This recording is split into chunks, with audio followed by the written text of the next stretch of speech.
أنفسنا وسيئات أعمالنا من يهده الله فلا مضل له ومن يضلل فلا هادي له أشهد أن لا إله إلا الله وحده لا شريك له إقرارا به وتوحيدا وأشهد أن محمدا عبده ورسوله صلى الله عليه وعلى آله وأصحابه من سار على نهجه واستنى بسنته إلى يوم الدين وسلم تسليما كثيرا ومزيدا. يقول الله تعالى في كتابه العزيز يا أيها الذين آمنوا اتقوا الله حق تقاته ولا تموتن إلا وأنتم مسلمون. يا أيها الناس اتقوا ربكم الذي خلقكم من نفس واحدة وخلق منها زوجها وبث منهما رجالا كثيرا ونساء واتقوا الله الذي تساءلون به والأرحام إن الله كان عليكم رقيبا. يا أيها الذين آمنوا اتقوا الله وقولوا قولا سديدا يصلح لكم أعمالكم ويغفر لكم ذنوبكم ومن يطع الله ورسوله فقد فاز فوزا عظيما. أما بعد فإن خير الكلام كلام الله وخير الهدي هدي محمد صلى الله عليه وعلى آله وسلم وشر الأمور محدثاتها فإن كل محدثة في الدين بدعة وكل بدعة ضلالة وكل ضلالة في النار. أما بعد ikhwani fiddin a'azzani Allah wa iyyakum jami'an. Alhamdulillah di kesempatan siang hari ini di waktu akhir duha ini kita diberikan kemudahan oleh Allah Subhanahu wa taala untuk tetap masih menjaga iman dan Islam kita. Semoga iman dan Islam yang ada pada diri kita hari ini dan detik ini Allah masih tanamkan. Kita berharap dan berdoa serta tentunya kita berusaha untuk senantiasa iman dan Islam yang ada pada diri kita sampai hembusan nafas terakhir kita. Rasulullah SAW berdoa, wa idza aradta bi ibadika fitnatan faqbidni ilaika ghairu maftunin. Apabila engkau mentakdirkan akan terjadinya fitnah menimpa seseorang, maka wafatkan aku dalam keadaan aku terhindar atau tidak terkena fitnah tersebut. Dan ini adalah gambaran dari satu hadis yang seringkali diulang-ulang, di mana terkadang ada orang yang kemudian di pagi hari dia adalah orang yang muslim mukmin, bahkan mungkin dia adalah terlihat orang yang sangat bertakwa kepada Allah, tapi kemudian sore harinya wa yumsi kafira, dia sorenya berubah menjadi orang kafir. Sebaliknya di sore hari dia orang muslim, pagi harinya dia menjadi orang kafir. Dan ini adalah perkara-perkara yang harus kita waspadai selalu dan senantiasa. Karena siapapun kita, ya, mau kita seorang dai, mau kita seorang penuntut ilmu, mau kita adalah seorang yang menjaga masjid, yang imam masjid, penggiat dakwah dan seterusnya, maka semuanya masuk ke dalam hadis tadi. Oleh karena itu di zaman para tabi'in pernah dikisahkan ada seorang muadzin yang setiap hari dia kerjanya adalah azan. Dan kita tahu bahwa keutamaan orang azan itu sangat besar di sisi Allah Subhanahu wa taala. Setiap orang yang mendengar azan kita, baik itu tumbuh-tumbuhan, bebatuan, makhluk hidup, ya, semua mereka ya yang pernah mendengarkan suara kita akan menjadi syahidnya kita di hari kiamat. Makanya kalau antum lihat orang muadzin harusnya antum iri. Ya. Antum iri. Karena apa? Mereka sangat berpotensi untuk punya keutamaan yang lebih daripada kita. Ya. Sehebat-hebatnya para aktor di balik media sosial yang pandai dan sangat cerdas dalam menyebarkan kebaikan, saya yakin mereka tidak bisa memperdengarkan seruan-seruannya kepada binatang-binatang melata. Berbeda dengan para muadzin yang memang suara mereka pastilah didengar oleh banyak orang. Apalagi hari ini para muadzin speakernya sudah didukung dengan speaker-speaker yang bagus, yang luas jangkauannya. Yang ini harusnya kita sama-sama kemudian pengen untuk menjadi seorang muadzin. Ustaz, tapi duitku sakeh, muadzin gajinya sidik misalnya. Nah, itu salah memandang dari sisi profesi muadzin adalah sebagai profesi pekerjaan. Salah. Muadzin itu adalah salah satu di antara wazifahnya mereka para sahabat, dan yang sahabat yang mulia yang mengerjakan itu adalah Bilal bin Rabah, yang masa hidupnya ketika beliau belum meninggal dunia sudah disampaikan Nabi, aku sudah melihat teropah kakimu itu berada di surga. Bayangkan. Makanya Abdullah bin Abbas pernah mengatakan, wa kana Bilal yamshi bainana wa huwa na'rifu wa nahnu na'rifu annahu min ahli jannah. Bilal itu setiap hari kita lihat di Masjid Nabawi selalu lewat di depan kami, tetapi kita pun tahu bahwa ini adalah calon penghuni surga. Subhanallah. Pertanyaannya, kita selalu pengen ngaji, pengen dapat surga. Kita mau sukses, pengen dapat surga. Kita mau nikah, pengen dapat surga. Kita mau punya anak pun untuk menjadi investasi untuk nantinya memudahkan kita masuk surga. Kita mau jadi orang yang kemudian baik di tengah-tengah masyarakat pun demikian, untuk kemudian kita nantinya mendapatkan surga. Tetapi ada jalan surga yang jelas-jelas ketok moto, gampang diraih, gampang kemudian antum ambil alih. Dalam arti antum nanti duhur nih, ada yang mau azan siapa? Ada di antara kita yang rebutan? Tidak ada. Mas, bolehlah man mau ngadan tok. Padahal ini adalah ketok moto, sesuatu yang sangat luar biasa bagi kita. Ini adalah satu potensi besar bagi kita untuk kemudian melakukan satu aktivitas yang di situ seluruh hewan-hewan, bebatuan, pohon-pohon, dan seluruh makhluk Allah ketika mendengar suara yang kita dengungkan untuk azan, itu adalah kemudian menjadi saksi nanti di hari kiamat. Ini pekerjaan yang sangat mulia, dan ternyata pekerjaan yang sangat mulia berupa muadzin itu ternyata tidak kemudian semerta-merta dia langsung dijamin dirinya untuk aman selalu dan senantiasa sampai akhir hidupnya.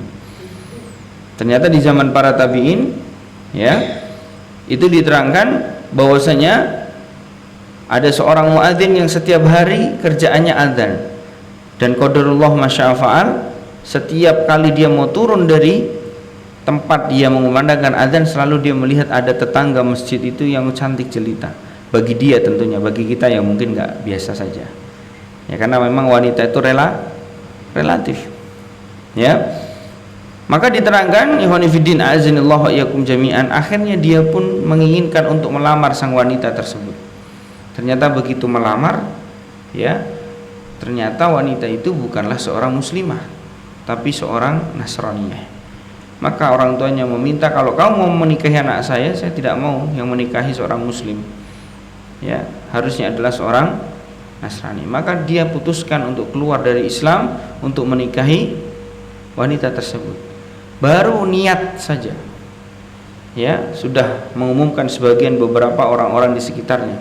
Begitu dia ambil pakaian dari masjidnya, dia terpleset dan dia meninggal dunia. Belum dapat apa-apa. Dunyane pun urung entuk. Maka ikhwanifiddin azanillahu wa iyyakum jami'an, man yahdihillahu fala mudhillalah wa man yudlil fala hadiyalah. Barang siapa yang diberikan hidayah oleh Allah, maka tidak ada satupun yang kemudian bisa menyesatkan. Sebaliknya, yang disesatkan oleh Allah tidak ada yang memberi hidayah kepadanya. Tidak ada. Dan hidayah di sini maknanya adalah hidayatut taufik wal ilham. Merubah hati seseorang itu adalah haknya Allah Subhanahu wa ta'ala. Tetapi kita harus menempuh sebab. Ketika ada orang yang kemudian keluar dari Islam atau kemudian berpotensi untuk dia akhirnya nanti melenceng dari agama, kita harus jaga dia, kita harus kemudian upayakan untuk dia mendapatkan irsyad wal bayan, penjelasan dari kita, ya. Maka ikhwanifiddin a'azinillahu iyyakum jami'an, di sini menerangkan kepada kita bahwa tidak mesti kita yang hari ini berkarya dalam kehidupan dakwah kemudian dijamin iman kita, keislaman kita oleh Allah Subhanahu wa ta'ala. Dan kita tidak boleh kemudian merasa aman dari keimanan yang telah kita miliki, ya. Allah menerangkan dalam Al-Quran, wala ya'manu makrallah illal qaumil khasirin. Tidaklah mereka orang-orang yang aman dan merasa aman dari makarnya Allah kecuali apa? Mereka orang-orang yang rugi. Ya, mula kita pernah dengar dari apa yang kemudian diterangkan oleh Hudzaifah bin Yaman ketika Khalifatul Rasyid Umar bin Khattab, ya, beliau datang dengan rasa tunduk, dengan rasa yang betul-betul menghadirkan rasa takut kepada Allah Subhanahu wa taala, menanyakan tentang apakah dirinya termasuk orang munafik yang disebut oleh Nabi SAW. Padahal orang ini tidak mungkin munafik. Jelas manusia yang dijamin namanya dan beliau adalah termasuk penghuni surga, tapi kemudian malah khawatir tentang keadaan iman dan Islamnya. Kita yang sama sekali dalam nas-nas dalam Al-Quran maupun hadis Rasulullah SAW, yang sama sekali nama kita satupun di sini yang ada di masjid ini, termasuk saya yang berada di sini, tidak pernah dijamin kita ini adalah penghuni surga, tapi kita kok ini luweh aman di Umar bin Khattab. Hari-hari kita itu kayaknya itu merasa aman, ya. Oleh karena itu, Bapak Ibu yang dimuliakan oleh Allah Subhanahu wa taala, ini adalah nasihat untuk kita semua sebagai mukadimah dalam kesempatan pertemuan yang mubarakah ini, dan semoga Allah Subhanahu wa taala menjadikan kita semua adalah orang-orang yang dibimbing, diberikan taufik, diberikan inayah dan hidayah oleh Allah Subhanahu wa taala sampai akhir hayat kita, dan kita wafat dalam keadaan beriman. Amin amin ya rabbal alamin. Bapak Ibu yang dimuliakan oleh Allah Subhanahu wa taala, kajian kita biasanya adalah kajian yang hubungannya dengan sirah nabawiyah. Terakhir pembahasan kita adalah pembahasan tentang Nabi siapa? Nabi siapa? Pak Ahmad sampai lupa saking lamanya nggak dibahas. Nabi Musa alaihi salatu wassalam. Dan ada satu hadis atau satu ayat di dalam Al-Quran dalam surah Nuh, ya, dalam surah Nuh, tapi yang diceritakan adalah Nabi siapa? Nabi siapa? Nabi Musa. Jadi dalam Al-Quran jangan terkecoh, kadang-kadang ada ayat yang di situ suratnya adalah surat Nuh, tetapi ternyata yang diceritakan adalah Nabi Musa alaihi salatu wassalam, yaitu kisah dalam Al-Quran yang sangat masyhur, yang itu adalah ayat yang dijadikan selalu oleh para ulama, diantaranya Hasan al-Basri, untuk kemudian menasihatkan beberapa nasihat yang sebenarnya adalah apa? Sebenarnya adalah perkaranya berbeda. Yes. Sebelum saya lanjutkan, Bapak-bapak nggak usah diskusi dulu. Ya, ini sebagai mukadimah. Ya, ada satu kisah yang disebutkan oleh para atba'ut tabi'in. Hasan al-Basri rahimahullahu ta'ala pernah satu ketika beliau berada di majlis ilmunya, maka datanglah seorang yang kemudian tidak punya anak bertahun-tahun. Disebutkan dalam riwayat ada yang menyebutkan 14 tahun dia tidak punya anak. Datang kepada Hasan al-Basri, dia menanyakan tentang perihal pernikahan yang telah lama dijalani, ya. Maka kemudian Hasan al-Basri rahimahullahu ta'ala menasihatkan untuk dua sejoli tadi, suami istri yang begitu setia terus mengawal kehidupan kehamilannya sampai 14 tahun itu, dengan nasihat apa? Istaghfirullah, beristighfarlah kalian berdua kepada Allah, perbanyaklah kalian bertobat. Maka pulanglah si dua sejoli tadi. Sedikit saya tambahkan jamaah yang dimuliakan oleh Allah Subhanahu wa taala, ini di luar dari konteks cerita yang akan saya sampaikan, yaitu kaitannya dengan masalah ada sebagian istihad bagi sebagian para alim ulama yang menerangkan selain beristighfar untuk kita mendapatkan anak keturunan, ya, adalah dengan cara kita bersama istri kita, tidak harus bersama istri kita, maksudnya diikhtiari untuk hujan-hujanan. Ada yang kemudian menyebutkan, menasihatkan demikian. Ini ada nggak yang di sini yang belum dikaruniai keturunan? Ada nggak? Nggak apa-apa, tunjuk jari aja. Nanti kita doakan bersama-sama. Ada? Alhamdulillah sudah punya keturunan semua yang sudah menikah, ya. Ya. Kalau yang belum nikah ada, saya tahu. Nah, insya Allah kita doakan mudah-mudahan cepat mendapatkan pasangan yang soleha, atau yang kemudian soleh yang di belakang mungkin ada yang belum menikah. Oh. Ini bukan dalam rangka sindir menyindir, tapi memang perkara-perkara seperti ini memang harus seyogianya kita bahas, selalu senantiasa kita saling mendoakan, saling memberikan bantuan, ya.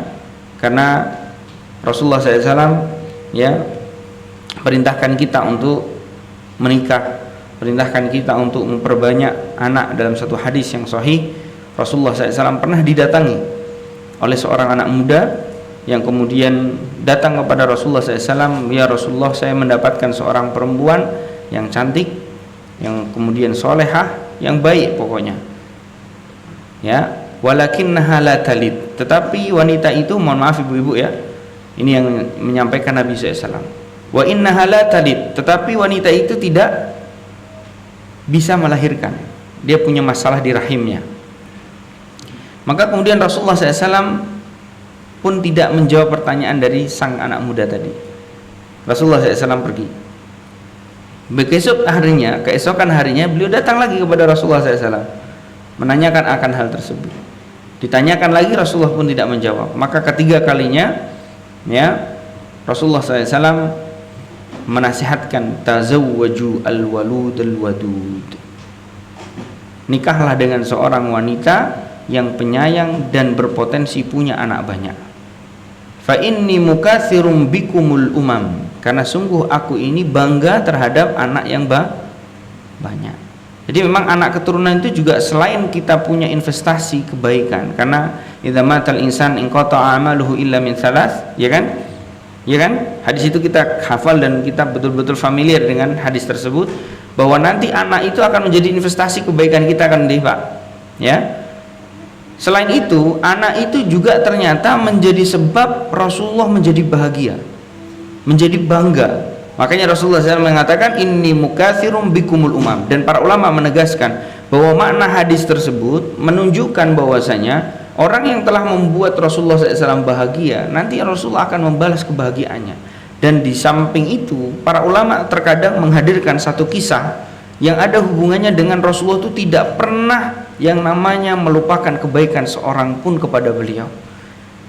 Ibarat kata bahasa kita ini sekarang, kalau kita anaknya banyak, berarti telah membuat Rasulullah senang pada senang. Berarti Rasulullah berpotensi nanti akan membalas kebaikan kepada kita, ya. Karena Abu Hurairah radhiyallahu taala anhu pernah menyebutkan, Rasulullah adalah orang yang tidak pernah bisa melupakan kebaikan orang lain walaupun sama orang kafir. Dan itu ditunjukkan Rasulullah SAW di perang Badar ketika Abul Bukhturi yang kala itu sudah kemudian ikut perang di perang Badar. Rasulullah SAW menasihatkan kepada para sahabat, la taqtulu Abul Bukhturi, jangan kalian bunuh Abul Bukhturi. Padahal para sahabat yakin betul Abul Bukhturi ini layak dibunuh. Kenapa? Karena dia mau memerangi Islam, dia harbi. Tapi kata Nabi SAW, diberikan istisna bahwa pengecualian untuk Abul Bukhturi jangan kalian bunuh. Kenapa? Karena Abul Bukhturi ini punya sejarah yang luar biasa dalam hidup Nabi. Apa itu? Ketika Rasulullah SAW pergi bersama Zaid bin Harithah menuju ke Taif untuk berdakwah, kita tahu dalam sejarah singkatnya beliau diusir, kan, dilempari batu, kan. Nah, tidaklah boleh bagi seorang penduduk Mekah kembali ke Mekah ketika dia diusir oleh kaum orang lain, oleh kabilah lain, kecuali ada sang kabilah dari kabilah-kabilah yang ada di Mekah yang membela dan menjamin keamanannya. Dan waktu itu prosesnya adalah proses di mana kabilah Bani Hashim dan Bani Abdul Muthalib sudah tidak dianggap sebagai kabilah yang bisa memberikan jaminan. Maka tidak ada kabilah yang berani menjamin masuknya Rasulullah SAW ke dalam kota Mekah kecuali Abul Bukhturi. Maka kemudian Rasulullah SAW pun masuk kembali ke kota Mekah disebabkan karena Abul Bukhturi. Kebaikan yang dilakukan Abul Bukhturi ini sampai Rasulullah SAW di medan perang tidak lupa dengan beliau. Maka sahabat dilarang untuk membunuh Abul Bukhturi. Nah, kaitannya dengan persoalan kalau kita punya anak banyak, maka Rasulullah bisa saja nanti memberikan kebaikan kepada kita di akhirat, ya. Nah, jadi tadi ada solusi dari sebagian ulama, kalau kita pengen kemudian mendapatkan anak yang lama nggak diberikan anak, coba ibunya suruh hujan-hujanan. Karena berdasarkan ayat di dalam Al-Qur'an, Allah menjadikan air, ya, seluruh, ya, perkara-perkara itu menjadi subur, menjadi tumbuh, menjadi kehidupan. Maka hujan-hujanan, coba, ya, ikhtiar hujan-hujanan. Karena bisa jadi ada beberapa orang itu, mohon maaf, yang memang dia tidak mau beraktivitas, ya, kena hujan nangis, ya. Ini juga hal-hal yang harus ini bukan tidak ada dalil yang nas langsung soreh bahwa kalau hujan-hujanan itu nanti hamil, itu enggak, ya, enggak begitu. Tetapi maksudnya ikhtiar, di antara bentuk ikhtiar, kita ikhtiar untuk kemudian hujan-hujanan. Siapa tahu, ya, Allah Subhanahu wa taala sambil berdoa. Karena sebab-sebab disampaikan yang demikian itu biasanya karena apa, Pak? Karena memang hujan itu sendiri turunnya itu menjadi sebab dikabulkannya doa, bukan semerta-merta karena hujan-hujanannya, bukan, ya, tapi karena air hujannya, karena sebab turun hujannya merupakan bagian dari sebab dikabulkannya doa, ya. Ini juga yang kemudian menjadikan para ulama menasihatkan akan hal tersebut. Tetapi Hasan Al-Basri yang tadi sudah kita sampaikan, ya, bahwa menasihatkan kepada seorang ayah dan ibu, ya, suami dan istri yang belum punya anak itu dengan istighfar. Hadis ini masyhur atau asar ini masyhur, sehingga kemudian pulanglah dua sujoli itu ke rumahnya. Datang orang kedua kepada Hasan Al-Basri yang menanyakan tentang apa, Pak? Tentang perdagangannya yang tidak kunjung punya untung. Dari dulu gagal terus. Ada nggak di sini yang usaha gagal terus? Ada? Ada pastilah, masa enggak? Hah? Tapi yang sudah sukses ada, ya? Banyak, ya, alhamdulillah. Yang gagal nyoba ini gagal, maksudnya bukan gagal, maksudnya belum berhasil, belum jadi. Seringlah kita, apalagi kalau pengusaha, biasa melakukan hal-hal tersebut, dan itu bukan menjadi momok bagi kita, ya, karena memang kata teman-teman dan ahli dalam masalah bisnis itu, kalau kita, ya, sudah pernah menutup usaha saja itu sudah berhasil. Ya, tapi berhasil dari sisi lain, berhasil, ya, tidak memperbanyak kerugian. Nah, itu kan berarti sudah berhasil, nggih. Nah, iya. Maka teman-teman yang dimuliakan oleh Allah Subhanahu wa taala, Bapak Ibu yang dimuliakan oleh Allah Subhanahu wa taala, orang ini bertanya kepada siapa? Kepada Hasan Al-Basri. Maka dinasihatkan dengan nasihat yang sama. Istaghfiru. Ya, istaghfirullah azza wa jalla. Pergilah kamu dan beristighfarlah kamu kepada Allah. Maka pergi orang itu, ya. Dan ingat jamaah, orang dulu ketika dinasihati tidak sama seperti hari ini, ya. Kita dinasihati misalkan, Ustaz, solusinya apa ini biar sukses? Ya, itu banyak tobat aja lah. Pulang dia tapi di mobil gerendem. Ustaz terang bener, mau njaluk solusi sukses kok aku kon tobat, koyo dheeran di dosa tok. Ya Allah, kadang memang seperti itu, Pak. Nasihat itu ya seperti itu, ya. Makanya kata Ibnu Qayyim, kalau orang itu kemudian cari menasihat tetapi dia tidak mempersiapkan mahalnya untuk mahal yang qabil, jiwanya itu tidak dipersiapkan untuk siap menerima nasihat, maka tidak akan ada fungsi nasihat itu.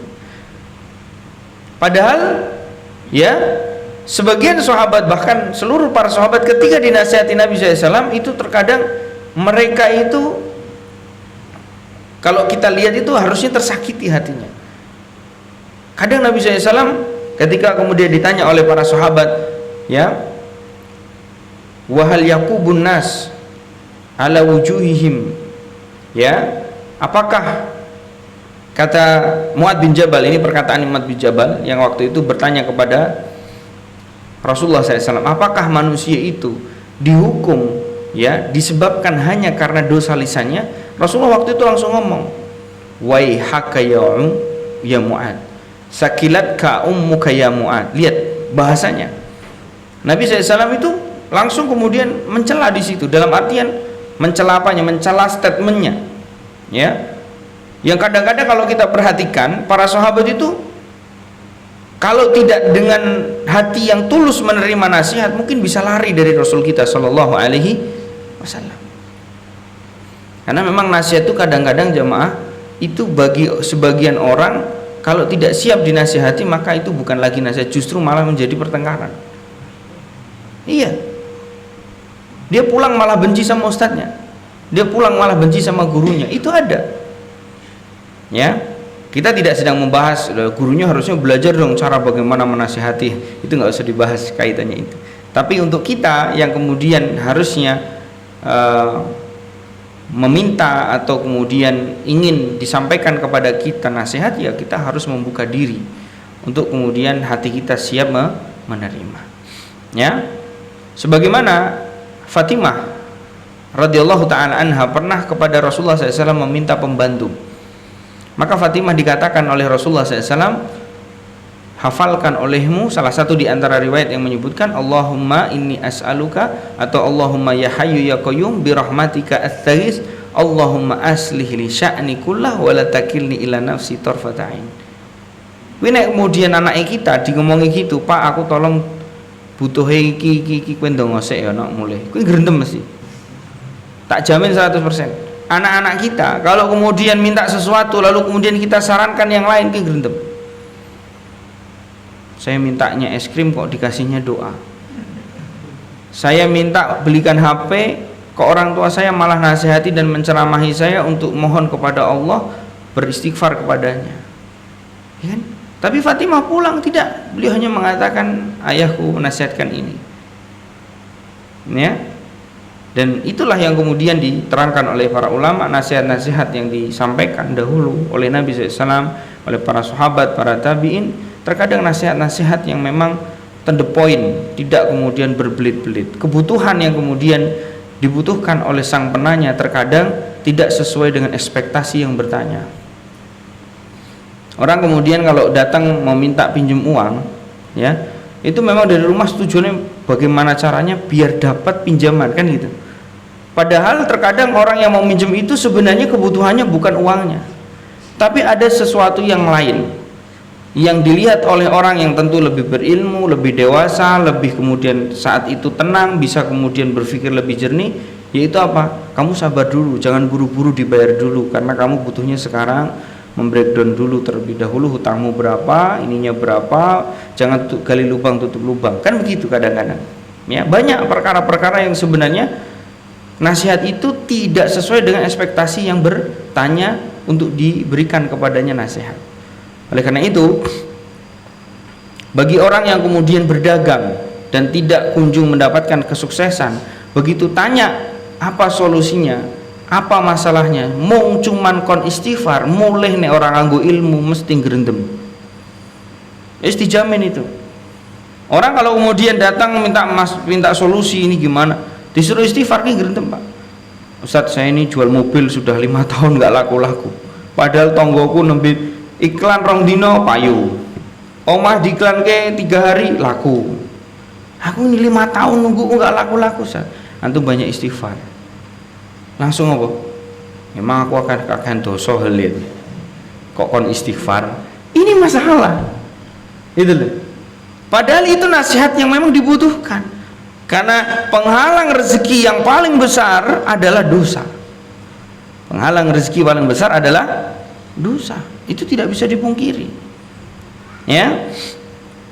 Nah, kemudian akhirnya Hasan al-Basri pun menasihatkan untuk beristighfar. Pulanglah si pedagang tadi. Maka datang lagi seorang pemimpin kaum yang kemudian apa? Yang dia mengatakan bahwasanya kampungnya sedang ditimpa paceklik yang berkepanjangan. Tidak tumbuhan disebabkan karena lama tidak hujan. Akhirnya Hasan al-Basri menasihatkan untuk dia mengajak kepada kaumnya untuk bertobat kepada Allah, beristighfar kepadanya. Maka kemudian pulanglah sang pemimpin kaum tersebut ke kampungnya. Lalu kemudian Hasan al-Basri ditanya oleh seorang atau murid-muridnya, ya. Dia bertanya kepada gurunya, Hasan al-Basri, kenapa engkau ditanya dengan berbagai keadaan dan pertanyaan yang berbeda tapi jawabannya sama? Maka beliau pun menjawab salah satu kisah yang disebutkan Allah Subhanahu wa taala dalam surah Nuh yang hubungannya dengan Nabi Musa alaihi salatu wassalam, di mana beliau adalah seorang rasul yang selalu dan senantiasa mengingatkan kepada umatnya, kepada kaumnya, kepada manusia untuk kemudian beristighfar kepada Allah Subhanahu wa taala. mengingat memang setiap kita ini adalah anak Adam. Kullu bani Adam khata' wa khairul khata'ina tawwabun. Setiap anak Adam itu adalah orang yang melakukan khata'. Khata' itu menggunakan sighah mubalaghah. Untuk yang sudah belajar bahasa Arab, maknanya apa? Hiperbola. Ya, maknanya sighah mubalaghah itu yang menunjukkan ya kasratul khata'. Ya, wasari'ul khata', dan kebanyakan salah atau cepat melakukan kesalahan, atau makanul khata' wan nisyan, atau tempatnya salah dan lupa. Itu manusia. Maka ketika manusia itu punya sifat dasar yang seperti itu, Rasulullah menyebutkan wa khairul khata'ina at-tawwabun. Tetapi ternyata orang salah ki ono apike, Pak. Yang apik, yang bagus, yang sayang seperti apa? Yang mereka mau bertobat. Makanya ada salah satu hikmah yang disampaikan oleh Al-Imam At-Tabari dalam tafsirnya, dan ini dinukil oleh Al-Imam Ibnu Katsir, yang dulu waktu di pesantren saya belajarnya sama Syekh Mansur. Ya, waktu itu juga itu pertanyaan bagi saya yang waktu belajar, saya langsung tanya sama Syekh, apa Syekh hikmahnya diciptakannya syaitan? Dan kebetulan di kitab itu ya ada diterangkan oleh para ulama. Ya, justru hikmah di antara diciptakannya syaitan adalah untuk Allah Subhanahu wa taala melihat siapa di antara hamba-hambanya yang mereka adalah orang-orang pengikut syaitan. Ketika kemudian liyabluwakum ayyukum ahsanu amala, maka Allah kemudian bisa nanti membuktikan kepada manusia bahwa kamu memang selama hidup di dunia adalah mengikuti hawa nafsu dan mengikuti jalan-jalan syaitan yang menyeru kepadamu. Sedangkan Allah pun nanti akan memberikan poin, memberikan penghargaan, memberikan pahala yang banyak kepada orang-orang yang kemudian dalam hidupnya teruji, di mana dia digoda oleh syaitan tapi dia tetap kemudian pada pendiriannya, yaitu berpegang teguh kepada jalan kebenaran. Dan ikhwan fillah azanillahu iyyakum jami'an, akhirnya Hasan Al-Basri ya kala itu ketika ditanya kenapa kok kemudian berbeda, maka beliau apa jadi menjawab, karena ya Allah Subhanahu wa taala menyebutkan dalam Al-Qur'an kisahnya Nabi Musa alaihi salatu wassalam. Nabi Musa ini menasihatkan kepada kaumnya untuk terus beristighfar kepada Allah Subhanahu wa taala. Ya, dia Hasan Al-Basri rahimahullah menyebutkan faqultu astaghfiru rabbakum innahu kana ghafara yursilis samaa 'alaikum midrara wa yumdidkum bi amwalin wa banin. Ya, ini adalah ayat yang menunjukkan bahwasanya bahwa dengan kita beristighfar Allah akan menurunkan kepada kita hujan. Jadi sebagian ulama akidah itu menerangkan ketika hujan itu turun, jangan semerta-merta antum bayangkan itu adalah tanda-tanda alam yang pada umumnya kita ketahui dan kita pelajari di pengetahuan alam kita. Ya, bahwa hujan itu adalah proses dari menguapnya air laut, air sungai yang kemudian ada di langit kemudian nanti turun. Nah, itu kaidah yang kita katakan sudah pasti benar dan tidak ada faktor dari Allah Subhanahu wa taala harusnya yang galtino dan karena apa? Karena apa, Pak? Galtino no panas. Kan itu. Tapi itulah yang kemudian harus diyakini. Tetapi kita tidak boleh kemudian mengatakan ini dusta ini. Nah, selama mereka kemudian meneliti dengan ilmu-ilmu yang mereka telah hadirkan, bukti-bukti yang mereka kemudian telah sampaikan, ya kita kemudian percaya, ya kita menghargai apa yang mereka telah upayakan. Ya, karena hakikatnya kadang beberapa hal dalam kehidupan kita termasuk kaitannya dengan bintang-bintang, ya litahtadu biha, bintang-bintang itu untuk kemudian menjadi petunjuk bagi kita dalam Al-Quran diterangkan, ya kan? Maka sebagian kita mungkin melihat bintang-bintang itu fokusnya pada apa yang diterangkan oleh orang-orang ahli ilmu pengetahuan alam yang hubungannya dengan tata surya. Padahal kalau kita lihat dari hadis Nabi kita SAW, ya hal-hal yang hubungannya dengan langit itu tidak bisa kita bayangkan sebagaimana yang dibayangkan oleh ilmuwan-ilmuwan itu. Karena Nabi SAW pernah menyebutkan besarnya langit yang pertama, ya dengan seluruh isinya, yang kita tahu di dalam isi langit pertama itu kan ada jutaan tata surya menurut apa? Menurut ilmuwan. Ternyata itu seperti koin atau cincin yang dilemparkan di tengah-tengah padang pasir. Ya. Dan padang pasirnya itu langit kedua, dan cincin atau koinnya itu adalah apa? Langit pertama, dan seluruh isinya termasuk kita yang ada di dalam bumi yang kecil itu. Nah, ini menunjukkan betapa kemudian tidak bisa kita ukur ya ilmu pengetahuan alam yang kemudian ada di tengah-tengah manusia itu dengan apa namanya agama yang telah diterangkan oleh Allah Subhanahu wa taala. Tetapi ya memang kita harus menghargai itu. Kemudian ikhwan fillah azanillahu wa iyyakum jami'an, bahwa akhirnya dari hujan yang turun itu kita diberikan kepada Allah Subhanahu wa taala anak keturunan, ditumbuhkan di dalamnya atau di bumi Allah Subhanahu wa taala yang diturunkan hujan itu apa? Tumbuh-tumbuhan, dialirkan di dalamnya sungai-sungai yang mengalir. Nah, ini adalah ada hubungannya dengan kisahnya Nabi Musa alaihi salatu wassalam. Ikhwani fiddin azanillahu wa iyyakum jami'an, di kesempatan yang berbahagia ini insyaallah taala saya ingin memberikan nasihat yang penting yang ini dalam bulan ini sering saya sampaikan di beberapa tempat, dan mudah-mudahan bermanfaat untuk kita semuanya di Masjid Ulil Albab ini. Yang pertama adalah kaitannya dengan nasihat perintah untuk bertobat. Tadi masih ada hubungannya dengan apa jemaah? Nasihat yang disampaikan oleh Nabi Musa alaihi salatu wassalam. Saya mengambil kitab ini dari Durus Yaumiyah ya, min sunani wal ahkam syar'iyyah. Jadi sunnah-sunnah Nabi SAW dan hukum-hukum syar'i yang diterangkan oleh agama Islam. Hal yang harus dilakukan oleh seorang mukmin, ini nasihat untuk kita semua, kaitannya dengan wujubu taubah wa fadliha, yaitu wajibnya kita bertobat dan keutamaannya. Allah Subhanahu wa taala berfirman dalam Al-Qur'an, "Wa tubu ilallahi jami'a ayyuhal mu'minun la'allakum tuflihun." Lihat, yang diperintahkan taubat itu bukan ayyuhal mujrimun, ayyuhal kafirun, tidak. Yang dipanggil adalah ayyuhal mu'minun. Berarti nek wong kemudian sehari ini mengaku beriman, ya dhek salat, ya dhek poso, ya dhek sedekah, ya dhek pergi haji, ya dhek kemudian berbuat baik kepada orang tua, muslim semua toh, tapi ternyata dipanggil oleh Allah untuk kita bertobat. Jadi sing ditundang kon tobat kuwi udu wong sing jahat, tapi mukmin justru yang disuruh untuk tobat. Kenapa disuruh ditobat? Karena mereka punya hukum asal, mereka itu pasti melakukan sadar atau tidak, sidik atau akeh itu mesti ngelakoni dosa. Makanya ini satu ayat yang dibahas oleh para ulama. Kenapa Allah panggil ayyuhal mu'minun, wahai orang-orang beriman? Lah padahal kan mau beriman ki kan kudune kan ora maksiat ki. Dari situ mengisyaratkan kepada kita bahwa setiap orang mukmin yang mengaku dirinya ora tahu nganggo dosa, ora tahu melakukan dosa, justru dia mukmin yang kawi.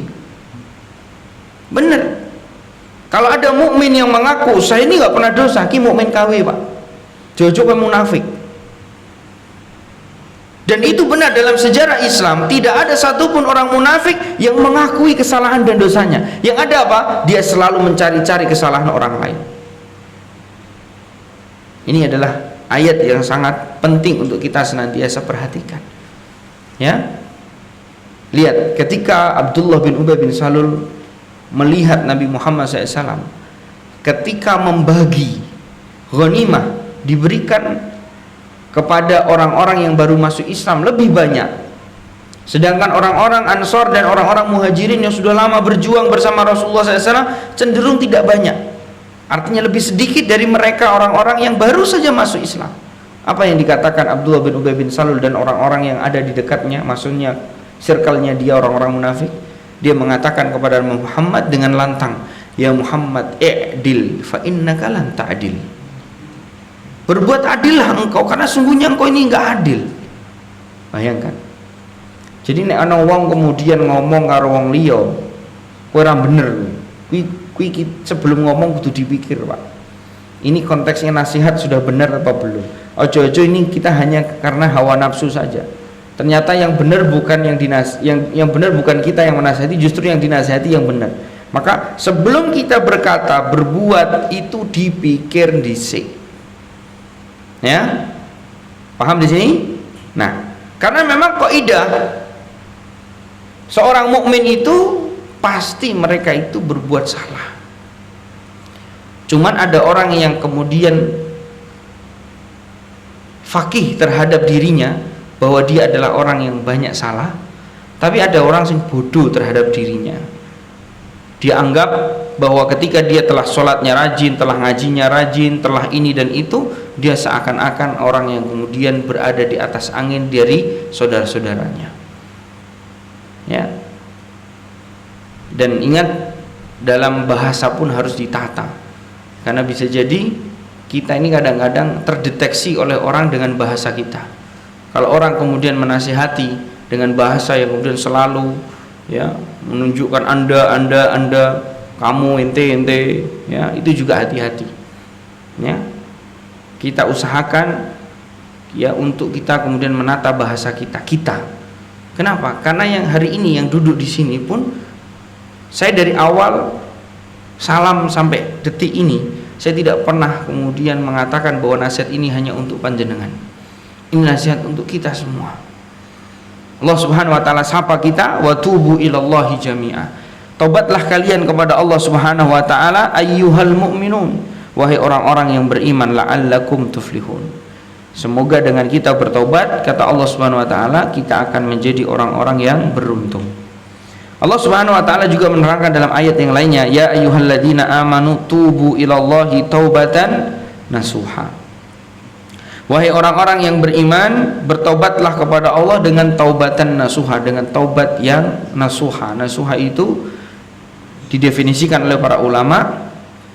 Yang pertama, dia menyesali perbuatan dari dosa yang telah dia perbuat. Kedua, dia berjanji, berazm. Azm itu berkeyakinan kuat, ya, bertekad teguh, kuat. Untuk apa? Untuk benar-benar meninggalkan dosa itu. Jadi yang disebut dengan ciri-ciri taubatan nasuha ada dua minimalnya. Yang pertama, dia menyesali kekurangan atau kesalahan yang dia perbuat sehingga dia menangis, sebagaimana Rasulullah SAW, ibki ala khati'atika. Kalau kamu ingin bahagia wahai saudaraku, kata Nabi SAW, tangisilah kesalahanmu. Ada sebagian kita ngelakoni dosa tapi ratau nangis. Nangis ki nek duwite ilang, nek omahe kedol, omahe kemudian bocor kuwi nangis. Bojone ilang, cerai, nangis, atau bojone kawin meneh, nangis. Tapi kalau melakukan dosa, jarang di antara kita menangis. Padahal Nabi SAW ingatkan, ibki ala khati'atika, tangisilah atas dosa-dosa yang telah kamu perbuat. Kalau kamu mau bahagia, kalau kita mau bahagia, maka caranya kita harus menangisi kesalahan. Karena itu adalah tanda yang nampak bagi seseorang yang menunjukkan dia bertobat kepada Allah. Maka dari satu hadis yang disebutkan oleh Imam Bukhari dan Imam Muslim, dari jalan Abu Hurairah pernah disebutkan hadis yang kita semua sebenarnya sudah hafal. 7 golongan orang, sab'atun yudhilluhumullah fi dhillihi yauma la dhilla illa dhilluh. 7 golongan orang yang nanti akan mendapatkan naungan Allah, di mana hari itu tidak ada naungan kecuali naungan Allah. Satu di antaranya adalah diterangkan apa? Rajulun dzakarallahu khalian fafadat ainah. Seseorang yang kemudian bermunajat kepada Allah dan dia menangis kepadanya, mengeluarkan air mata. Jadi wong lanang kuwi nek nangis ora cengeng, Pak. Insya Allah, kecuali memang nangisnya itu adalah ya, kalau nangisnya karena masalah sepele itu baru cengeng. Tapi kalau kemudian dia nangisnya karena Allah, dia nangisnya karena dosanya, dia nangisnya karena kemudian takut azabnya, dia rindu surganya, ya, maka ini adalah memang yang harus dilakukan oleh siapa? Oleh laki-laki. Pemenang Nabi SAW sendiri pernah dulu ditanya oleh para sahabat, atabki ya Rasulullah, engkau menangis wahai Rasulullah, ketika beliau melihat anaknya Ibrahim dikuburkan. Anaknya Ibrahim, anaknya Nabi Muhammad itu ada namanya, anaknya dinamakan apa? Ibrahim. Ya. Rasulullah SAW menangis. Maka Rasulullah SAW mengatakan ketika ditanya oleh para sahabat, apakah engkau menangis? Ya, wallahi annal aina la tadma wal qalba la yahzan. Sungguh mata itu pastilah berlinang dan hati itu pastilah bersedih. Walakin la naqulu illa ma yurdi rabbuna. Tetapi tidaklah kami mengucapkan kecuali ucapan yang diridhoi atas kita oleh Allah Subhanahu wa taala. Inna lillahi wa inna ilaihi raji'un. Jadi nangis itu memang hal yang lumrah, ya, tidak masalah. Ya, tetapi nangis yang dalam koridor yang diterangkan oleh Nabi Muhammad sallallahu alaihi wasallam. Ojo mau kemudian kelangan ya sesuatu yang menurut kita berharga nangis ora kelar-kelar, ini jangan. Ya, walaupun ya kita berdoa kepada Allah agar kita diberikan keselamatan, Pak. Ya, sapa sih sing ora nangis nek kelangan omah, kelangan motor, kelangan mobil, ya, kelangan bojo, kelangan anak dan seterusnya, ya. Makanya kita ini sebenarnya adalah orang-orang yang diperintahkan sebenarnya untuk bernangis ria tetapi di depan Allah Subhanahu wa taala. Nah, ikhwani fillah azanillahu iyyakum jami'an. Tadi dari ayat tersebut saya sudah terangkan ada ciri-ciri yang itu tidak boleh lepas dari seorang yang ingin dikatakan dia tobat nasuha. Apa yang pertama tadi? Dia menyesali perbuatannya, dan yang kedua dia apa? Berjanji, berazam tidak mau mengulangi. Kemudian dari jalan Al-Aghar ibn Yasar Al-Muzanni radhiyallahu taala anhu, beliau pernah menceritakan Rasulullah SAW bersabda, ya, Rasulullah SAW bersabda, ini adalah hadis yang membuat kita semua terbelalak. Apa kata Nabi SAW? Ya ayuhan nas, wahai sekalian manusia, tubu ilallah, tobatlah kalian kepada Allah, wastaghfiruh, dan beristighfarlah kepadanya, fa inni atubu fil yaumi mi'ata marrah, karena aku dalam sehari bertobat kepada Allah itu 100 kali. Di dalam riwayat yang lainnya disebutkan Rasulullah SAW bersabda, fa inni atubu ilallah fi kulli yaumin 70 marrah. Di riwayat yang lain disebutkan 70 marrah, itu memang bilangan, Pak, angka 70. 70 itu angka 70. Tetapi makna dari bahasa Arab yang dimaksud dengan 70 itu adalah adadun la tuhsa, satu jumlah yang tidak terhitung. Menunjukkan bahwa Nabi kuwi nek cengarane istighfar, tobat nggal dino ki ra ketung. Tapi kita kadang-kadang ora iso ngitung, kenapa? Ora tahu istighfar, ora tahu tobat, ora iso diitung akhirnya. Nah, maka ini adalah hadis yang sebenarnya ya pukulan bagi kita semua untuk kemudian sadar bahwa kita adalah orang-orang yang diperintahkan untuk bertobat. Dari jalan Anas bin Malik radhiyallahu taala anhu, Rasulullah SAW juga pernah bersabda, lillahi afrahu bi taubati abdihi min ahadikum saqata ala ba'irihi wa qad adallahu fi ardi falat. Sesungguhnya Allah Subhanahu wa taala bahagia dengan tobat seorang di antara kalian. Jadi Allah itu punya apa?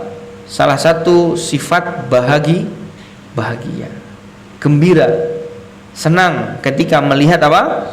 Hambanya apa jamaah? Bertaubat. Dalam hadis ini diterangkan saqata ala ba'irihi wa qad adallahu fi ardil falat. Maksudnya adalah hadis ini tidak lengkap, tapi di dalam hadis yang lainnya ada yang melengkapi hadis tersebut, di mana ada hadis yang panjang disebutkan oleh Nabi SAW.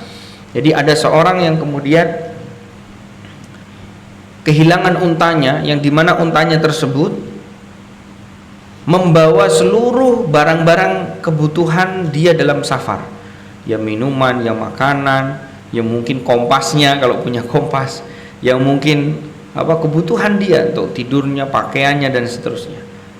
Tapi ternyata ketika kemudian dia berada di tengah-tengah padang pasir, unta itu pergi darinya, hilang, dan dia tidak membawa apapun kecuali hanya tubuhnya dan baju yang melekat di tubuhnya.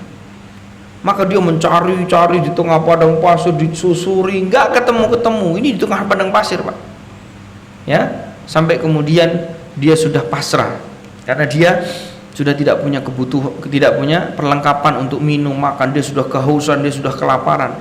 Sampai kemudian dia akhirnya melihat ada satu pohon di tengah padang pasir, dia berteduh di sana. Kemudian begitu dia bangun, ternyata unta tersebut sudah ada di sampingnya. Nah, orang yang seperti ini, kata Nabi SAW, diceritakan dalam hadis, itu adalah orang yang begitu bahagia.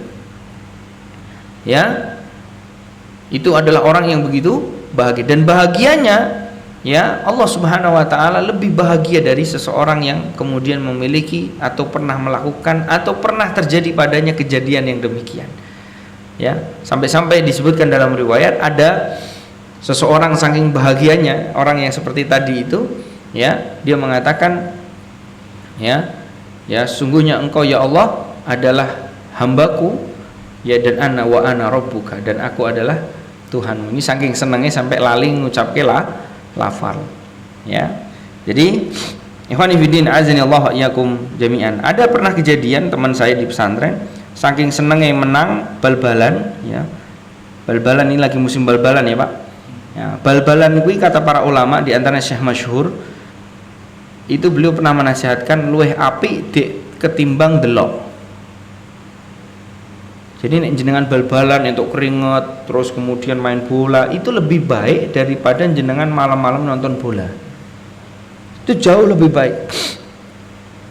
Bahkan kalau ekstrimnya sebagian ulama kita, itu haram bagi kita nonton bola malam-malam, karena kita harusnya sholat malam. Tapi nek bal-balan sore-sore pagi-pagi boleh mboten? Ndak apa-apa. Ya. Tapi nek bapak-bapak ora usah bal-balan, malah keceklek, malah repot meneh, mending pit-pitan karo aku. Nah, ya. Nek bal-balan itu olahraga yang apa namanya? butuh fisik yang kuat, nanti kalau cedera malah sholatnya ngegang-ngegang malah bahaya. Jadi kalau mau olahraga yang normal-normal saja, yang kemudian para orang tua tidak punya potensi cedera, yang berlaku, ya walaupun nek berlaku dikatakan kok nek seleup ya beda meneh, wis beda meneh urusan. Pokoknya nek sing berlaku kan paling sedikit ringan itu ya resikonya. Karena memang olahraga itu, kata Syekh Abdurrahman Nasir Sa'di, itu disebutkan adalah bagian dari kewajiban seorang mukmin yang harus kemudian dilakukan. Kenapa? Karena Rasulullah SAW itu mengajarkan hal tersebut. Ya, al-mu'minun qawiyyun khairun wa ahabbu ilallah minal mu'minid dhaif. Mukmin yang kuat itu lebih Allah cintai, walaupun ada sebagian ulama menyampaikan maksudnya mukmin yang kuat itu kuwatul qulub, kuatnya hati, betul. Tetapi tidak bisa dipungkiri dari hadis-hadis yang ada, Rasulullah SAW itu menerangkan dan menggambarkan serta menampakkan kepada kita bahwa fisik Nabi Muhammad itu kuat, dan fisik kuat itu tidak mungkin diraih kecuali dengan dia beraktivitas olahraga. Wong ora tau ngangkat-ngangkat, kon ngangkat mesti boyoken, seraus tak jamin lah. Ya, ora tau kerja kon kerja boyoken. Maka Nabi SAW beliau adalah orang yang kemudian kuat memecahkan batu besar, itu tidak lain karena memang beliau biasa kerja, biasa olahraga. Ya. Nah, jadi ikhwani fiddin azanallahu wa iyyakum jami'an, ini nasihat dari Allah Subhanahu wa taala dan Rasulnya sallallahu alaihi wasallam, bahwa orang yang kemudian bertobat ini adalah orang yang menjadikan Allah Subhanahu wa taala bahagia. Dengan sebab kita bertobat, Allah senang, bahagia. Padahal sebelumnya kita berdosa. Ya. Nah, ada hadis yang panjang disebutkan oleh Sa'id atau Abu Sa'id Al-Khudri radhiyallahu taala anhu, anna Nabiya sallallahu alaihi wasallam qala, Rasulullah SAW bersabda, kana fi man qablakum rajulun qatala tis'atan wa tis'ina nafsan. Ini kisah yang antum sudah paham ya, sudah masyhur. Dulu kata Nabi SAW, ada orang yang telah membunuh 99 nyawa. Fasa'ala an a'lam ahlil ardi fadalla ala rahibin. Kemudian orang tersebut tanya tuh sama orang yang tahu lah, ibaratnya koncone lah ya, kowe ngerti ra aku nglakoni dosa akeh iki kira-kira ning endi yo gitu, takon karo bolone. Maka ditunjukkanlah fadalla ala rahibin, ditunjukkanlah kepada seorang yang ahli ibadah, ya ai abidin min ibadi bani Israil, atau min ubadi bani Israil, ditunjukkan kepada salah seorang ahli ibadah dari golongan orang-orang Bani Israil. Fa'atahu faqal, Kemudian setelah datang kepada ahli ibadah Bani Israel itu, dia pun kemudian berkata, innahu qatalas tis'atan wa tis'ina nafsan fahal lahu min taubah. Koncone bolone iki ngomong, wahai orang ahli ibadah dari Bani Israel, ini loh ana boloku wis telah membunuh 99 nyawa, apakah masih ada jalan untuknya bertobat? Maka dia mengatakan, faqala la, nggak ada, bahaya gitu, wong calon rokok. Jadi memang kadang-kadang orang-orang yang tidak punya ilmu itu kadang-kadang begitu, bencana bagi dia kalau berbicara tentang ilmu. Makanya ya, man takallama min ghairi fannihi atabil ajaib. Orang itu kalau sudah berbicara bukan pada ahlinya, bukan pada fan ilmunya, pasti akan datang keajaiban. Ono wong, mohon maaf ya, yang dia itu belajarnya ilmu pertanian, kemudian bicara ilmu hadis, berantakan Pak. Ada orang yang kemudian memang dia itu tidak pernah belajar pertanian, dari dulu kecilnya mondok sampai kuliah juga ngambilnya ilmu hadis, bicara soal pertanian pasti berantakan ya. Jadi tidak bisa kemudian kita itu mengatakan bahwa setiap orang itu boleh berbicara, tidak bisa. Harus berbicara sesuai dengan apa yang dia ketahui. Wala takfu ma laisa laka bihi ilmun. Jangan engkau ikuti satu perkara yang kamu tidak tahu tentangnya. Ilmu yang kemudian tidak tahu jangan bicara.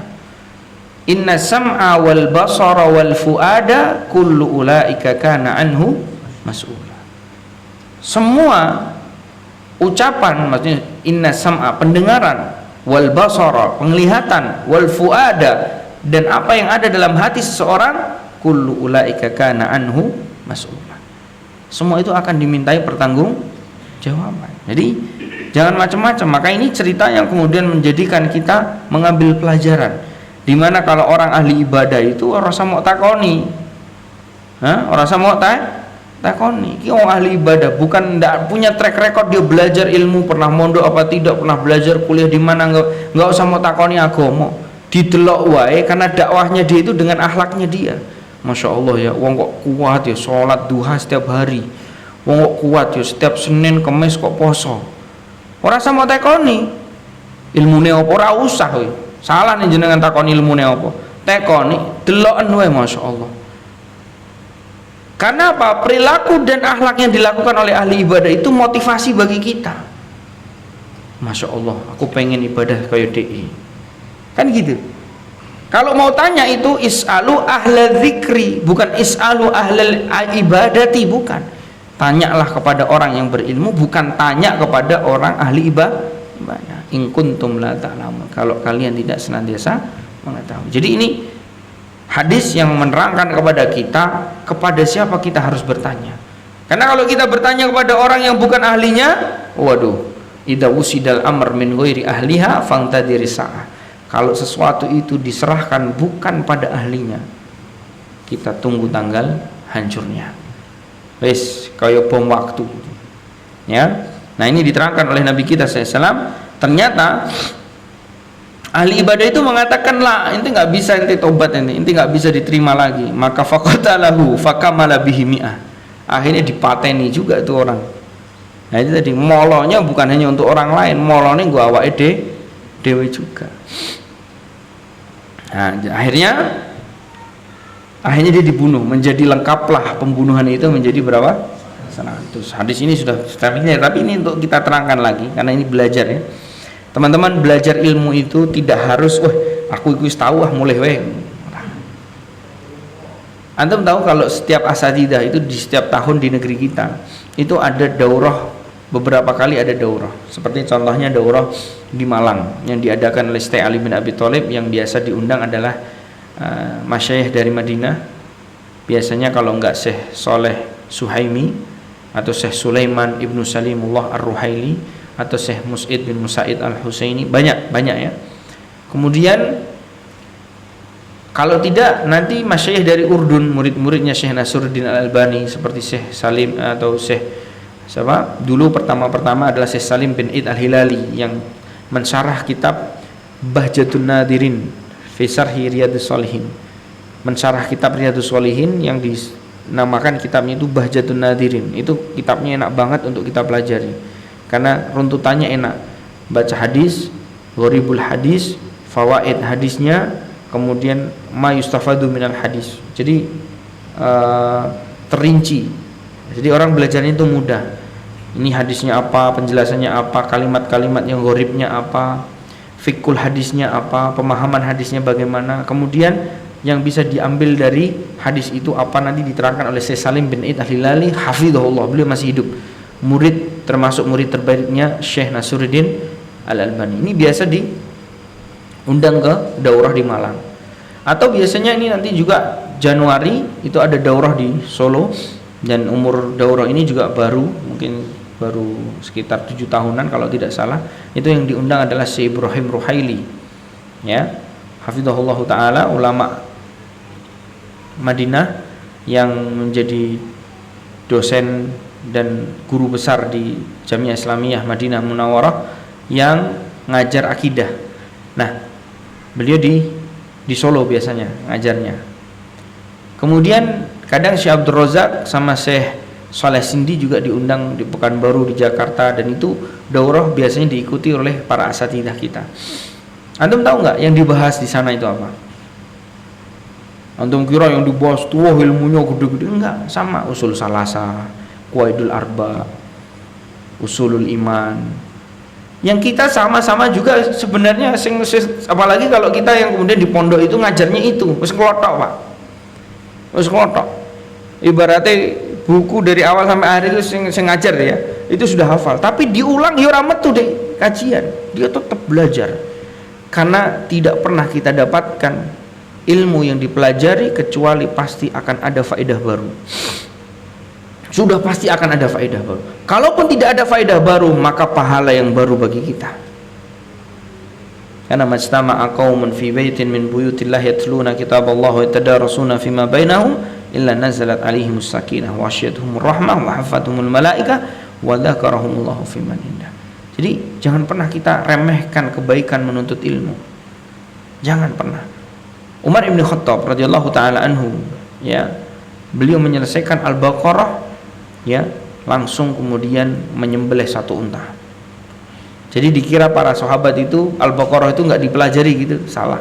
Al-Baqarah itu dipelajari langsung, bertanya kepada Rasulullah makna-makna yang ada dalam ayat-ayat dalam surah Al-Baqarah apa. Selesai itu sampai disebutkan bertahun-tahun. Kenapa? Karena Umar bin Khattab pernah diceritakan oleh anaknya Abdullah bin Umar, la natajawaz an asra ayat, kami tidak pernah berpindah dari 10 ayat yang kita pelajari kecuali hatta na'lamuha wa na'malu biha, sampai kita itu tahu betul tentang 10 ayat itu dan kemudian telah mengamalkan betul dari 10 ayat itu. Nah, kita yang sudah kita pelajari, nggak usah jauh-jauh, hadis ini saja. Hadis ini yang kemudian kita tadi sudah mungkin di benak kita, oh ini kan hadis kemarin Ustaz tahu, ini kan hadis kemarin Ustadz yang lain juga pernah membahas. Wah rapi kajian nih, orang yang menarik. Enggak, Pak.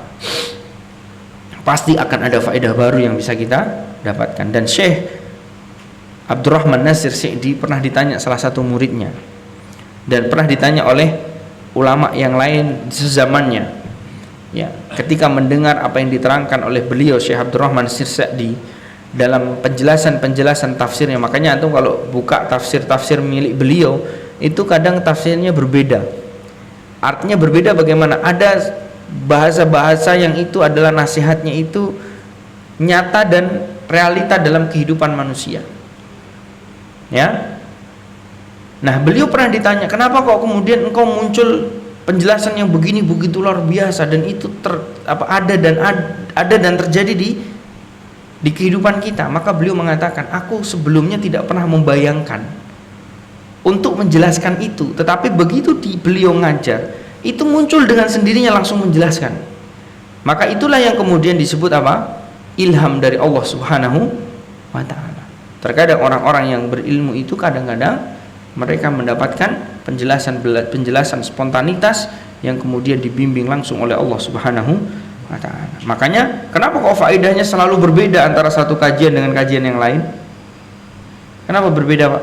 Ya karena tadi terkadang mereka dapat bimbingan dari Allah Subhanahu wa taala. Berbeda dengan memang kajian yang disetting untuk kemudian biar sama.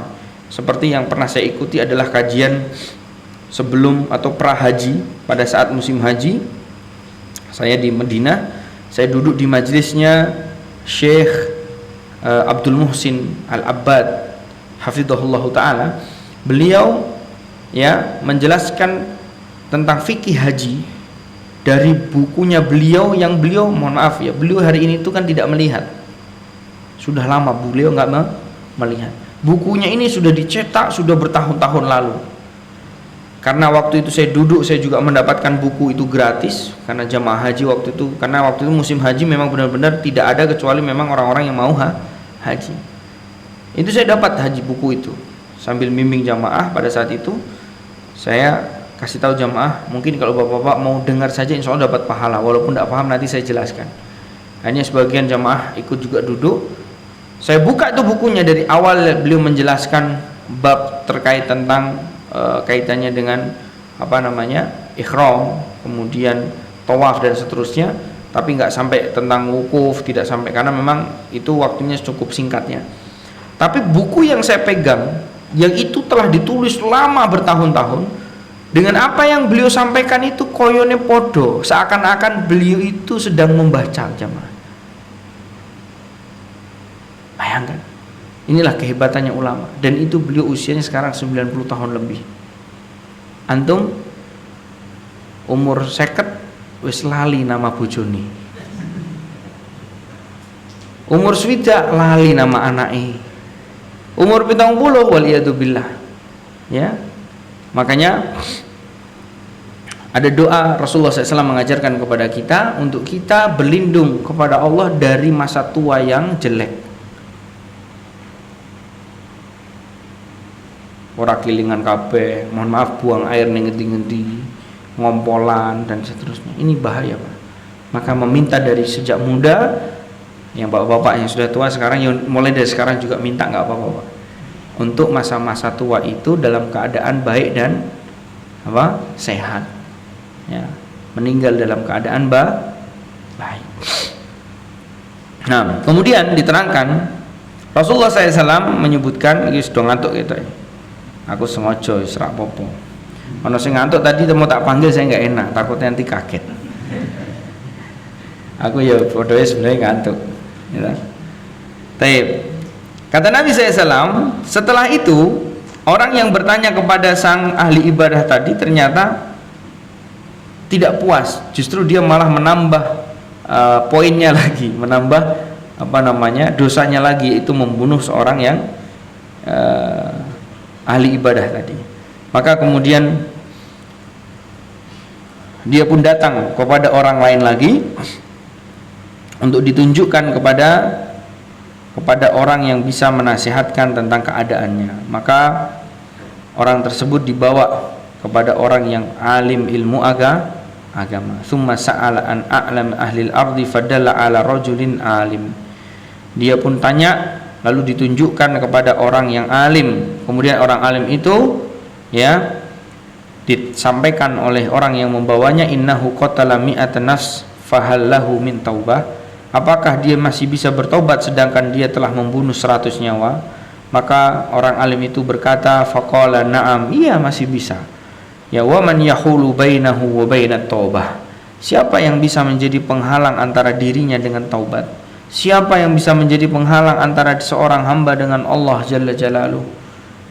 Intalik ila ardin kada wa kada fa inna biha unasan ya'buduna Allah azza wa jalla fa'budillahi ma'ahum wa la tarji ila ardika fa innaha ardusu. Beliau mengatakan kepada sang pembunuh tadi, tentu kamu masih bisa bertobat, hanya saja, perhatikan, hanya saja ya, kamu sekarang pergilah ya ke tempat ini dan itu, artinya ditunjukkan ini dan itu, tempatnya ke sana ke sana. Kenapa? Fa inna biha unasan, karena di sana ada manusia-manusia ya'budunallaha azza wajalla, yang mereka berdoa kepada Allah, beribadah kepada Allah dengan sebenar-benarnya. Maka fa'budillahi ma'ahum, bertobatlah dan beribadahlah kepada Allah Subhanahu wa taala bersama mereka. Berarti di sini ada nasihat yang sangat fakih yang dilakukan dan diucapkan oleh sang alim tadi. Apa? Dalam memberikan nasihat itu butuh kejelian dan butuh apa? Apa jamaah? Butuh apa? Kefakihan. Ini kejadian ini. Kemarin itu ada salah seorang ustadz yang ditanya sama orang. Ustadz, gimana Ustadz? Ini anak ini sudah mau nikah Ustadz. Ya nggak apa-apa, nikah aja. Tapi istri anak nggak tahu Ustadz. Nggak apa-apa, udah nikah aja. Ya kan? Akhirnya menikahlah. Begitu nikah ribut. Baru datang ke saya. Ustadz, ini sudah kejadian begini gimana? Waduh. Kowe nek tekone karo aku wingi ora bakalan nikah. Nek model-model kayak gini saya bilang. Nah, tapi jari Ustadz itu kan nggak apa-apa, kan syarat menikah itu tidak harus dapat izin istri. Ya memang bener, tapi kan kowe ora bener tak bilang. Nah, jadi seorang alim itu ora kudu kemudian jawab dengan fatwa yang dari sisi fikih saja. Kadang-kadang kita itu harus mura'atu akhwalil mukhattab. Harus tahu ini kepada siapa kita menjawab pertanyaan. Lalu Nabi itu ditanya ditanya tentang dua atau satu pertanyaan, ditanya oleh dua orang yang berbeda, padahal pertanyaannya satu sama. Nabi, aku itu orang nyium bojoku siang bulan Ramadan. Kata Nabi SAW, rak, jangan, napa sing takon cah nom. Begitu wong wis tuwa, sing ibarate nyikep wis ora mampu, aku oleh rak nyium bojoku, sikep ora apa-apa. Cium ndak apa-apa. Ini kan pertanyaannya sebenarnya sama. Tapi kenapa kemudian yang satu boleh, yang satu tidak boleh? Karena di sini kata para ulama, mura'atu akhwalil mukhattabin min wazifatil anbiya'i wal mursalin. Di antara kepentingan dan pekerjaan para nabi yang biasa dilakukan oleh mereka adalah mereka mengetahui siapa audiens dakwahnya. Makanya wong belajar pinter ki ora mesti kemudian fakih dan punya hikmah. Allah berfirman dalam Al-Qur'an, yu'til hikmata may yasha wa man yu'tal hikmata faqad utiya khairan katsira. Allah itu memberikan hikmah kepada siapa yang Allah kehendaki, dan barang siapa yang kemudian mendapatkan hikmah dari Allah, ilmunya itu penuh hikmah, ilmunya itu luas, ilmunya itu fakih, tenang dan seterusnya, maka dia hakikatnya telah diberikan oleh Allah pemberian yang sangat banyak. Ini kejadian Pak. Begitu sudah kemudian terjadi seperti itu kan Ustadznya bingung. Mohon maaf ya, ini saya nggak menyebutkan Ustadznya siapa, tapi yang jelas mulai menyesal. Oh iya Ustadz ya, berarti saya nggak boleh terjun langsung ditanya sama orang menjawab, jangan, bahaya namanya. Ini memang khusus babku tak bilang. Ya, ini bab-bab yang sensitif, urusan rumah tangga orang. Hati-hati. Ya. Walaupun kadang-kadang kita itu memotivasi, tetapi ketika orang itu memang sudah serius, tentu kita pasti akan lihat ada nasihat-nasihat yang ramuannya tentu berbeda. Satu dengan yang lainnya tidak boleh sama. Karena keadaan mereka pun tidak sama. Beda kalau bojone memang ngeter istrinya nganter suaminya, Ustadz ini suami anak nih tolong dibimbing. Bimbing apa Bu? Ya ini katanya menikah lagi, tolong yang bimbing. Ini beda lagi. Ini gaspol kalau yang begini, ya kan gitu. Tapi kalau kemudian tidak seperti itu, jangan Pak. Ya, hati-hati. Kita harus tahu, kita harus menghargai istrinya, kita harus kemudian mengetahui banyak variabel-variabel di rumahnya. Karena dia punya istri, dia punya anak, dia punya mertua, dia punya orang tua. Yang kadang-kadang masyarakat kita itu kadang-kadang sing pak nikah kui anak lanange, sing geger malah ibu dhewe. Kan gitu. Kowe nek kawin meneh wak kamplung lho. Anakku kuwi siji wae cukup, bojomu ayu ngono malah mame kawin meneh. Ada yang seperti itu. Tapi ada juga yang kemudian ibu-ibu yang ngomong begini akhirnya luluh juga. Ya. Dan itu ada cerita yang lucu di rumahnya teman. Itu ada ayam, ya.